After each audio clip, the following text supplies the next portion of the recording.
होगा कि ये चुनाव इंसाफ और नाइंसाफी का है, ये चुनाव हक और नाहक का है, ये चुनाव मुस्तफाबाद की पहचान का है, ये चुनाव ताहिर हुसैन के नाम पे है।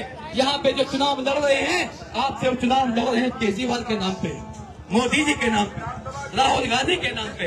लेकिन दोस्तों, जो आपका वोट लेने वाला है, जो आपसे वोट मांग रहा है, वो आपसे खुद कोई वादा नहीं करता, खुद कोई वादा नहीं करता। लेकिन ताहिर हुसैन आपसे अपने नाम पे वोट मांग रहा है, अल्लाह के नाम पे, अल्लाह के वास्ते वोट मांग रहा है। ताहिर हुसैन अपनी जबान से वादा करता है कि ताहिर हुसैन ने आज से पहले भी जनता के साथ खड़े होकर तमाम वादे पूरे किए, काम किए, और आने वाले वक्त में भी जब तक मेरी सांस चलेगी मैं मुस्तफाबाद की जनता के साथ साथ हूं। दोस्तों,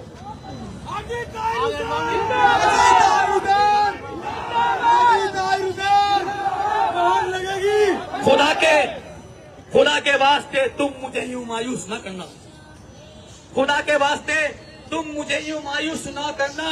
हुआ जो जुल्म हम पर है उसे तुम यूं मत भुला देना।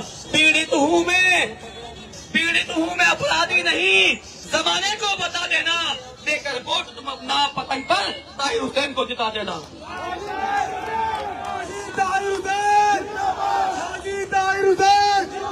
मोहर लगेगी पतंग में।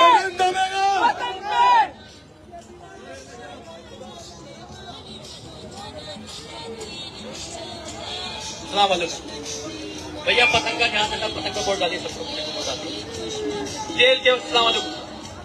जेल के 5 साल में भले ही आपसे दूर रहा, लेकिन एक पल, एक सेकंड, एक दिन कोई ऐसा नहीं गुजरा जिस दिन मैंने मुस्तफाबाद की जनता को, अपने बुजुर्गों को, अपनी माँ बहनों को, अपने भाइयों को, अपने नौजवान साथियों को याद ना किया हो। स्लो मोशन में चलो, आराम से।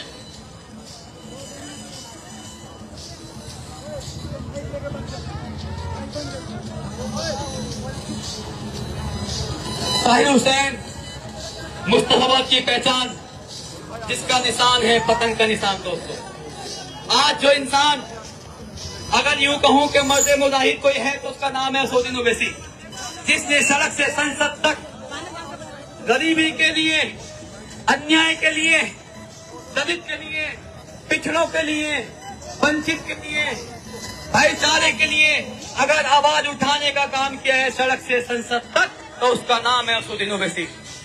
ऐसे माहौल में जहां मुझे मेरे अपनों ने छोड़ दिया, जिनके साथ मैं 10 साल से लगा था, वो पार्टी, जिस पार्टी को दिल्ली की सड़कों पे जब ये पार्टी बनी थी तो रोज धरना प्रदर्शन हुआ करते थे, और उस धरना प्रदर्शन के लिए तमाम कार्यकर्ता भूखे प्यासे जाते थे, क्योंकि यकीन था कि ईमानदार पार्टी है, यकीन था कि भ्रष्टाचार के खिलाफ ये पार्टी काम करेगी, यकीन था कि एजुकेशन पे, शिक्षा पे काम करेगी, यकीन था कि हेल्थ और स्वास्थ्य पे काम करेगी।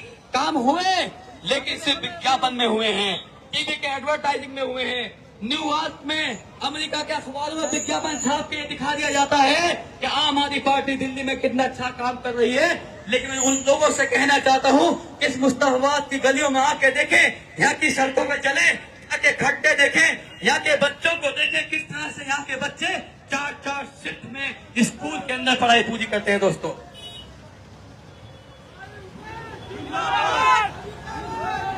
हाजी ताहिर हुसैन, हाजी ताहिर हुसैन।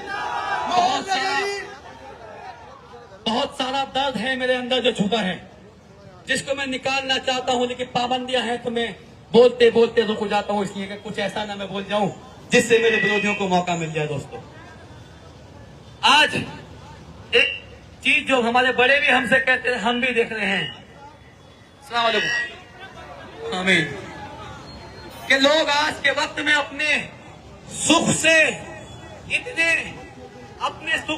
दुखी, सुखी नहीं जितने के दूसरे के, अपने दुख से परेशान नहीं लेकिन दूसरे के सुख से परेशान है।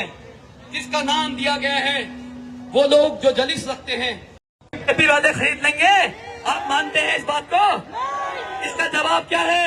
इसका जवाब है कि 5 तारीख को आपको बताना होगा कि ताहिर हुसैन न झुका था, न झुका है, न झुकेगा इंशाअल्लाह ताला से। इंशाअल्लाह हाजी ताहिर हुसैन, हाजी ताहिर हुसैन।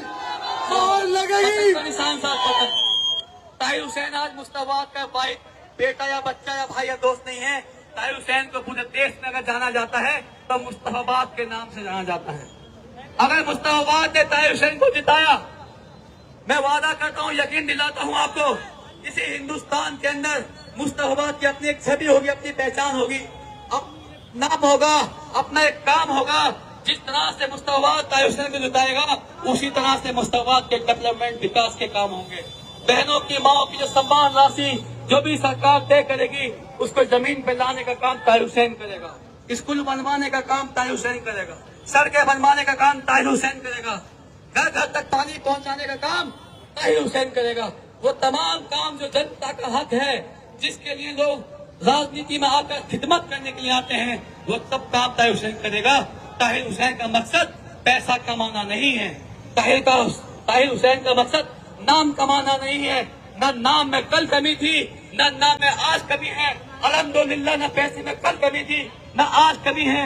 सिर्फ कमी है तो इस बात की है कि जो इज्जत और जिल्लत की जिंदगी जिस वक्त मैंने देखी है, अल्लाह ताला मुझे जिंदगी दे या मौत दे, लेकिन जिद्दत से अच्छी इज्जत की जिंदगी है दोस्तों। कौन लगेगी? बटन दबाएगा। हाजी ताहिर हुसैन, हाजी ताहिर हुसैन। बिल्कुल दोस्तों, जब मेरी बर्बादी का, परेशानी का पहला साल था, तो मैं बड़े अफसोस में था। मैं ये सोचता था कि मैं जिंदगी को आगे कैसे पूरी करूंगा। तमाम तरह के बुरे बुरे ख्याल दिमाग में मेरे आते थे।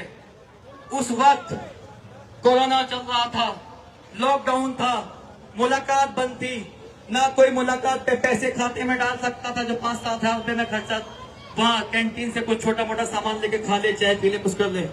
न ही मेरे पास पहनने के लिए वो कपड़े थे, क्योंकि मुलाकात बंद थी, इसलिए वो भी सब नहीं मिल पा रहा था। सिर्फ जो कपड़े में पहन के गया था पुलिस रिमांड पे, उसी कपड़े को रात को धोना, सुबह को पहनना। जो खाना आज तक खा रहा हूँ, वही खाना उस वक्त जो जेल में था, उसमें भी कटौती थी। सब्जियां कम आती थी, दूध कम आता था, क्योंकि लॉकडाउन होने की वजह से बहुत सारी समस्या थी जेल के अंदर। तो जो खाना अगर 10 किलो सब्जी 100 लोगों के लिए बनती थी, तो वही 10 किलो सब्जी 200 लोगों की बनेगी। तो आप समझ लीजिए सब्जी होगी या पानी होगा। ये तमाम चीजें थी जो मैंने एक साल देखा।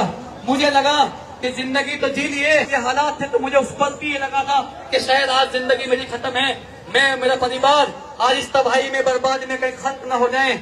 लेकिन अल्लाह का शुक्र अदा करता हूँ कि उस वक्त पुलिस आई, पुलिस ने मुझे निकाला और मुझे वहां से रेस्क्यू के अलग जगह भेजा। और वो एक लंबी दास्तां है, मैं नहीं कहूंगा उस बारे में। मैं बताने चाहता हूँ कि मेरी बेटी इस वक्त 9 साल की थी, 5वीं क्लास में पढ़ती थी। जब मेरी 8 महीने बाद मुलाकात पे उससे बात हुई, तो उसने एक चिट्ठी अपनी अम्मी के साथ मेरे पास भेजी थी, जिसमें तमाम सवाल उसने किए थे।